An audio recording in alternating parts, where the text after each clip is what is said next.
Slice na tambakol? Hinaluan ng longganisa? Pwede ba yun? Pwede. Para mapatunayan kung itong pwede, aba, just watch and learn. So, inilagyan ko na ng mga hiniwang sangkap gaya ng hiniwa-hiwang luya, sibuyas at bawang.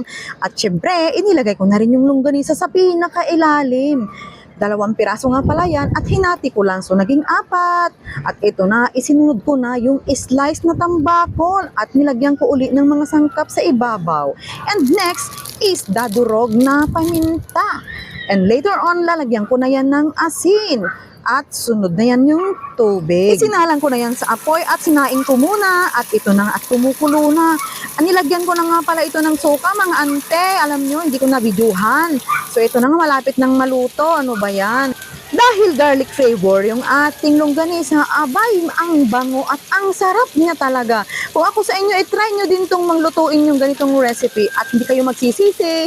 Just thank me later. Malapit na itong maluto at kainan na!